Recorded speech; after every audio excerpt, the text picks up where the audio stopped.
હે guys, welcome to my YouTube channel કાચો જુબનપુત્રા cat કિસમિસ. તો અત્યારે વાગ્યા છે 11:10 અને વાર છે આજનો રવિવાર, તારીખ છે 29. તો આજે હું વિછિયામાં શૂટ માટે આવી છું. સરસ મજાનું વાતાવરણ છે અને ત્યાં શૂટ થઈ રહ્યું છે. જોકે અત્યારે મારો સીન નથી, બટ મારો સીન હમણાં જ આવવાનો છે, એટલે મારે જવું પડશે. પણ અહીંનું વાતાવરણ, અહીંનું વ્યૂ અત્યારે થોડુંક આમ ક્લાઉડી જેવું લાગે છે. મસ્ત વાદળા છવાયેલા છે, વાતાવરણ વરસાદનું પણ છે, ઠંડી જેવું પણ વાતાવરણ છે. અને સરસ મજાની બધી બાજુ, આ સાઈડની બાજુ અને પાછળની સાઈડ સરસ મજાની લીલોતરી છે. અને ઘણી બધી વસ્તુ જોઈને મને મારા નાનપણના દિવસો યાદ આવી ગયા છે, જે હું તમને શેર કરીશ. તો મળી થોડીક જ વારમાં. બાય. હે ગાઈસ, તો હું આવી ગઈ છું સાડી પહેરીને તૈયાર થઈને મસ્ત અમારા શૂટ માટે. જો કે સીન ચાલુ છે પણ મારું કામ નથી, તો મેં કીધું કે આપણે વિડીયો બનાવી લઈએ. તો મેં તમને કીધું હતું હમણાં કે આજે સરસ મજાનું મસ્ત ગામડાનું વાતાવરણ છે. અને ત્યાં ગામડામાં આવીને મને મારું નાનપણના અમે જે ગામમાં રહેતા હતા, રાણાવાવ, એની યાદ આવી ગઈ. તો અમારે મસ્ત મજાનું એક ગાર્ડન હતું, જેમાં ઘણા બધા ફ્રૂટ્સ હતા.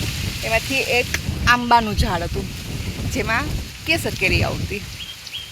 આંબાને જોઈ, પછી લીંબુને જોઈ, અને આમળા, દાડમ, પછી તો હજી 2-3 ફ્રૂટ્સ હતા. હા, બદામ હતા, દ્રાક્ષનો વેલ હતો, નારિયેલ પાણી હતા. ઘણા બધા અમારા ગાર્ડનમાં છે ને મસ્ત બહુ બધા ફ્રૂટ્સના છે ને ઝાડ હતા, જેમાંથી હું ઘણી વખત તો સિઝનની વખતે તો હું સંતાઈને કેરી તોડીને ખાઈ આવતી. અને મારા મમ્મી છે ને ગણતા કે કેટલી કેરી થઈ છે, અને જો એક કેરી ઓછી થઈ હોય તો મમ્મીને ખબર પડી જ જાય કે નક્કી આના જ કામ છે.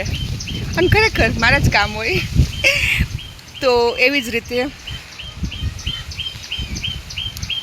અહીંયા જાંબુનું ઝાડ છે. જો કે જાંબુનું ઝાડ તો અમારે ત્યાં હતું નહીં, પણ જાંબુ મને બહુ જ ભાવે છે. બહુ જ એટલે બહુ જ.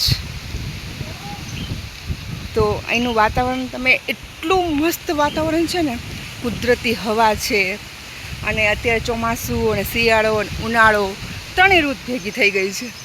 એટલે આમ અત્યારનું વાતાવરણ તમે જુઓ ને તો ખરેખર એવું ફીલ થાય કે આપણે કંઈક બહાર અધર જ જગ્યાએ આવ્યા છે. પણ નહીં, આ તો ગામડું છે. અને આજે મને ગામડામાં આવીને બહુ એટલે બહુ જ મજા આવી છે, કેમ કે મારું નાનપણની યાદો તાજા થઈ ગઈ છે. ઘણા બધા ફૂલ, ઘણા બધા ઝાડ ને બધું એટલું આમ જોઈને મને તો એમ થઈ ગયું ને કે હું મારા નાનપણમાં આવી ગઈ.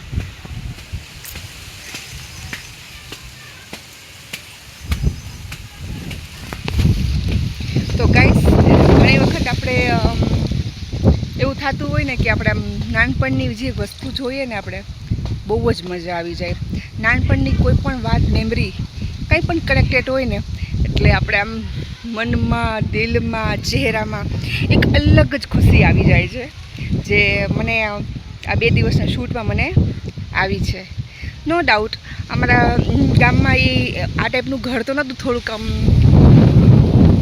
હાઈફાઈ આમ એ ટાઈપનું હતું. પણ અહીંયા તમને નળિયાવાળું ને એ ટાઈપનું ઘર જોવા મળે. હા, પણ બહારના વાતાવરણથી તો એમ જ ફીલ થાય કે હું મારા ગામમાં જ આવી છું. એની વાઇફ બહુ એટલે બહુ જ શાંતિવાળી છે. કાશ આમ એ જગ્યાએ તો હું અત્યારે જઈ શકું તેમ નથી, પણ આજે આ ગામમાં આવીને મને ફરીથી મારા નાનપણની યાદો તાજા થઈ ગઈ. થેન્ક યુ આ ધરતી માતાને, કે જેને મને આ જગ્યાને, આ ગામને, કે મને મારું બાળપણ યાદ કરાવ્યું છે એના માટે. અને ખરેખર બહુ જ મજા આવે જ્યારે કાંઈ એવી મેમરીઝ આપણાથી જોડાયેલી હોય ને, એટલે દિલ છે ને આપણે આમ ગદગદ થઈ જાય. આપણા મનમાં 1000 ટેન્શન હોય, હજાર વિચારો હોય, તો પણ આપણે એકદમ ફીલ બેટર થાય આપણે. અને ગાય